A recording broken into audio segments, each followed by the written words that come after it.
현대인의 고질적인 질병이 있습니다. 바로 외로움입니다.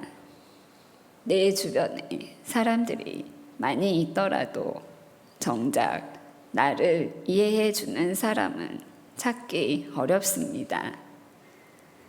많은 사람을 만나고 거래처를 다니지만 이 고독감은 해소되지 않습니다. 현대인들은 바쁜 삶 속에서도 홀로 남은 듯한 고독감으로 힘들어합니다. WHO는 2021년 7월 사회적 고립과 외로움에 대한 보고서를 발표했습니다. 이 보고서는 성인 3명 중 1명이 사회적 고립과 외로움을 경험하고 있다고 말합니다. 또 사회적 외로움은 사회활동과 개인 건강, 경제에 부정적 영향을 미치는 것으로 나타났습니다. 외로움은 현대인의 질병인 동시에 특별히 고난을 겪는 사람에게 더 힘들게 다가옵니다. 외로움은 마치 상처난 곳을 다시 찌르는 듯한 고통 그 자체입니다. 이러한 외로움을 오늘 성경의 한 인물도 겪고 있었습니다. 그는 쫓기고 있는 다윗입니다. 다윗은 한때 이스라엘의 영웅이었습니다. 골리앗을 쓰러뜨렸고 이후 이스라엘의 최고의 장수가 되었습니다. 그러나 이해할 수 없는 상황이 그를 엄습하였습니다. 이스라엘의 왕이자 장인어른인 사울이 질투합니다. 다윗이 전쟁에서 계속 승리하자 이스라엘 여인들은 이런 노래를 불렀습니다. 사울이 죽인 자는 천천히요 다윗이 죽인 자는 만만히로다. 여인들의 노래는 사울 왕의 마음을 흔들어 놓았습니다. 사울은 자신보다 다윗을 추앙하는 백성들의 노랫소리를 들었습니다. 그 노랫소리로 사울의 마음은 더 불안해졌습니다. 사울은 다윗을 죽이려는 계획을 세웁니다. 그는 다윗에게 창을 던지고 한밤중에 다윗의 집을 급습하기도 했습니다. 다윗은 결국 이스라엘에서 도망쳤고 광야를 도피처로 삼았습니다. 광야에서도 사울 왕의 끊임없는 추격전은 계속되었습니다. 사울은 광야 곳곳을 뒤지며 다윗을 찾기에 혈안이 되었습니다. 이제 다윗에게는 선택의 여지가 없었습니다. 결국 다윗은 그의 적국인 블레셋으로 망명을 하게 되었습니다. 다윗은 블레셋 지역 시글락에 숨어 살게 되었습니다. 다윗은 얼마나 서러웠을까요? 얼마나 외로웠을까요? 그는 가까운 가족에게도 배신을 당했고 민족에게도 멀어져야 했습니다. 아무도 자신을 돕지 않는다는 슬픔이 그를 엄습했습니다. 우리의 삶도 이와 같이 홀로 남겨질 때가 있습니다. 달동네 울보 목사의 저자 호용한 목사님은 혼자 살다 쓸쓸히 죽음을 맞이하는 독거 노인을 돌보십니다. 목사님은 독거 노인들의 영양을 보충하고 안부까지 헤아릴 방법으로 우유 배달을 생각해 냈습니다. 우유를 배달할 때 호 목사님이 점검하는 게 있습니다. 전날 배달한 우유가 그대로 있는지입니다. 우유가 그대로라면 문부터 두드려 봅니다. 고독사를 의심해 보기 때문입니다. 우유 바구니가 비어 있으면 다행입니다. 어르신이 나오면 안부를 묻고 안부 기도를 드립니다. 어르신의 건강과 영혼 구원을 위해서 기도합니다. 사랑이 첨가된 우유가 영혼을 살립니다. 기도 끝 무렵 어르신이 눈물을 보이기 시작합니다. 외로워요. 너무 외로워요. 찾아오는 사람도 없고 대화가 그리워요. 할머니는 한동안 흐느낍니다. 그런데 목사님이 이렇게 매번 찾아오시고 안부도 물어주시니 정말 감사해요. 때마다 먹거리며 생필품도 주시고 말동무도 해주시니 살아갈 맛이 나네요. 그 사랑 어떻게 갚죠? 여러분, 외로움과 슬픔에 흔들리지 마시기 바랍니다. 더는 약해지지 않으시기 바랍니다. 여러분은 혼자가 아닙니다. 누군가 날 위하여 기도하는 이가 있습니다. 외로움의 순간에도 주님을 바라볼 때 주님은 누군가를 통해서 우리에게 예기치 못하는 도움을 주십니다. 다윗은 홀로 남았을 때 어떻게 하였습니까? 그는 외로움에 사무칠 그때 철저하게 하나님을 소망하였습니다. 우리가 자주 부르는 찬양 중에 나의 피난처 예수 의지해요. 나의 피난처 예수 의지해요. 나의 가는 길에 거센 바람 몰아쳐와도 나의 피난처 예수 의지해요 라는 찬양이 있습니다. 이 찬양은 다윗의 시편 46편과 깊이 연관된 찬양입니다. 다윗은 피난처 되시는 하나님을 의지했습니다. 온 천지 만물의 주인 되시는 하나님께 자신의 삶을 맡겼습니다. 홀로 있다고 생각하는 그 순간 피난처 되시는 주님을 찾은 것입니다. 다윗이 적국에 망명했을 때 주변 사람들은 그를 어떻게 평가했을까요? 회복하기 어렵다고 평가했을 것입니다. 그러나 하나님의 생각은 다르셨습니다. 오직 하나님만 바라보는 다윗에게 생각지 못한 놀라운 방법으로 역사하십니다. 하나님은 돕는 손길을 다윗에게 보내주셨습니다. 먼저 원수의 동족이 다윗을 도왔습니다. 역대상 12장 1절에서 2절입니다. 다윗이 기스의 아들 사울로 말미암아 시글락에 숨어 있을 때에 그에게 와서 싸움을 도운 용사 중에 든 자가 있었으니 그들은 활을 가지며 좌우 손을 놀려 물매도 던지며 화살도 쏘는 자요 베냐민 지파 사울의 동족인데 그 이름은 이러하니라. 누가 다윗을 도왔습니까? 베냐민 지파가 다윗을 도왔습니다. 베냐민 지파는 다윗의 원수인 사울 왕의 동족입니다. 다윗을 가장 힘들게 하는 그 사울의 동족, 즉 베냐민 지파의 사람들이 다윗을 돕기 시작한 것입니다. 하나님이 역사하시면 원수의 동족도 우리를 돕게 됩니다.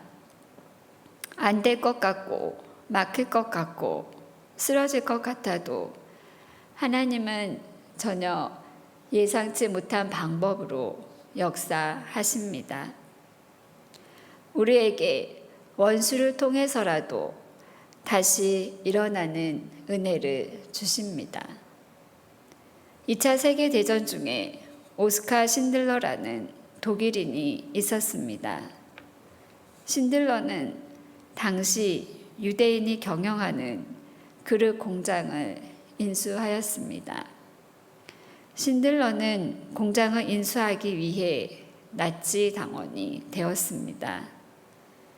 독일군에게 뇌물을 바치는 등 갖은 방법을 동원하였습니다. 신들러는 유대인들의 적이었습니다. 냉혹한 기회주의자였던 신들러는 유대인 회계사인 스턴과 친분을 맺으면서 유대인 대량 학살의 실태를 듣게 됩니다.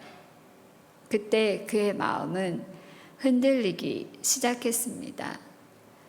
마침내 그는 강제 수용소로 끌려가 죽음을 맞게 될 유대인들을 구해내기로 결심합니다. 그는 독일군 장교와 거래를 맺어 유대인들을 구하기 위해 긴밀히 움직였습니다. 그는 신들러 리스트, 즉 구해낼 유대인들의 명단을 만듭니다. 그리고 마침내 1100명의 유대인을 구해냅니다. 하나님은 신들러를 변화시켰습니다. 그리고 원수의 동족이었던 신들러가 오히려 유대인을 구해내게 하셨습니다. 우리의 삶도 이와 같습니다. 우리의 원수와 같은 사람들을 통해서라도 하나님은 역사해 주십니다. 홀로라고 생각할 그때 하나님은 예기치 못한 도움으로 은혜를 주십니다. 다음으로 먼 곳에서도 다윗을 도왔습니다. 역대상 12장 8절 말씀입니다. 갓 사람 중에서 광야에 있는 요새에 이르러 다윗에게 돌아온 자가 있었으니 다 용사요 싸움에 익숙하여 방패와 창을 능히 쓰는 자라. 그의 얼굴은 사자 같고 빠르기는 산의 사슴 같으니. 하나님은 갓 지파에서도 다윗을 돕는 사람을 일으키십니다. 갓 지파는 요단 동편에 살고 있었습니다. 다윗이 머물렀던 시글락 지역, 즉 요단 서편의 끝 지역과는 꽤 먼 지역에 사는 사람들입니다. 그러나 하나님은 다윗으로부터 먼 곳에 있는 그 사람들을 불러주셨습니다. 방패와 창을 능히 쓰며 사자 용맹함과 사슴의 빠르기를 가진 사람들을 보내주셨습니다. 우리는 시공간의 한계에 살고 있습니다. 그러나 하나님은 그렇지 않습니다. 하나님은 시공간을 뛰어넘는 분이십니다. 전지전능하신 능력자입니다. 지구 반대편에 있는 사람이 우리를 위해 기도할지라도 하나님은 그 기도에 응답하시는 분입니다. 요단강 저 멀리 동편에 있는 사람들이 다윗을 도왔습니다. 우리도 외로이 홀로 있을지라도 저 멀리 있는 사람들이 우리를 돕는 것입니다. 누군가 너 위하여 누군가 기도하네. 내가 홀로 외로워서 마음이 무너질 때 누군가 너 위해 기도하네. 이 찬양의 가사처럼 하나님은 멀리에 있는 누군가를 통해서라도 우리를 도우십니다. 신대원 사경회 때 동안교회 김영준 목사님께서 해주신 간증이 생각이 납니다. 목사님이 미국에서 목회하실 때 우울증에 힘들어했던 적이 있었습니다. 힘들고 절망적인 상황 속에서 괴로워하고 있는데 갑자기 한 통화의 전화가 왔습니다. 모르는 분인데 자신은 순복음교회 누구누구라고 소개했습니다. 그러면서 하나님이 목사님을 위해서 기도하라고 하시고 전화해서 위로해 주라고 하십니다. 라고 했습니다. 그때 김영준 목사님은 목회에 계속된 고난과 위기 속에서 신실하게 함께 하시는 하나님을 만나고 감격을 느꼈습니다. 또한 우울증에서도 벗어날 수 있었습니다. 이처럼 하나님은 우리가 알지 못하는 누군가를 통해서도 우리를 위해서 기도하게 하십니다. 그리고 먼 곳에서도 우리를 위로하시고 돕는 손길을 보내십니다.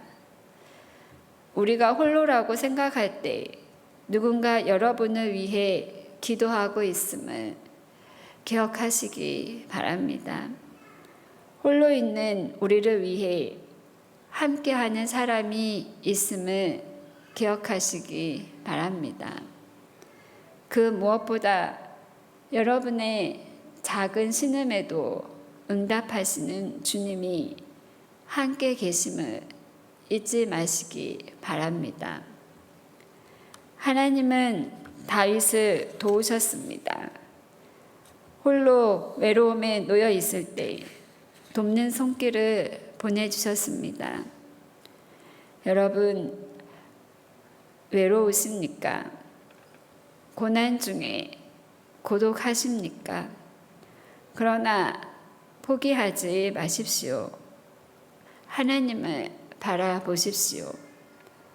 우리도 다윗처럼 하나님을 의지할 때 하나님은 예기치 못한 돕는 손길을 분명히 보내주십니다.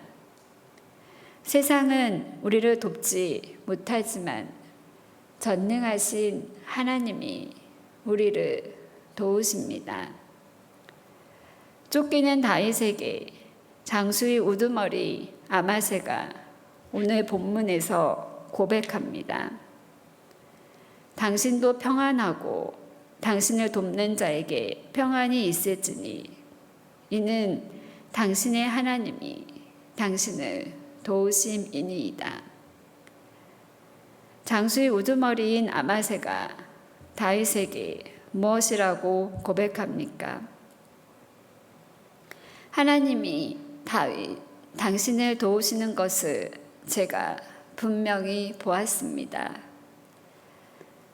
다윗에게 돌아온 사람들은 다윗의 인품과 능력, 힘을 보기 전에 경험한 것이 있었습니다. 그것은 위대하신 하나님이 다윗과 함께 하시는 것입니다. 우리의 삶도 마찬가지입니다. 우리의 삶에 때로는 앞뒤 좌우가 꽉 막힌 상황이 찾아올 때가 있습니다. 외로움과 고독감으로 어찌할지 모르는 상황이 주어질 때가 있습니다. 그러나 주님은 그 어떤 시험도 감당하지 못할 시험은 없다고 말씀하십니다. 사방이 우겨쌈을 당한다 할지라도 하나님은 피할 길을 내셔서 우리를 살려주십니다. 우리의 힘과 지혜, 이성으로 되는 것이 아닙니다. 오직 하나님의 능력으로 성령의 도우심으로 가능합니다. 하나님이 함께 하실 때 사람들이 회복됩니다. 예기치 못한 사람들이 우리를 돕게 되며 고독한 환경 가운데 승리할 수 있습니다. 여러분, 외롭고 힘든 상황 가운데 있을지라도 주님을 의지하시기 바랍니다. 원수의 동족을 통해서도, 그리고 먼 곳에서도 여러분을 도우시는 하나님의 은혜가 넘쳐나기를 소망합니다.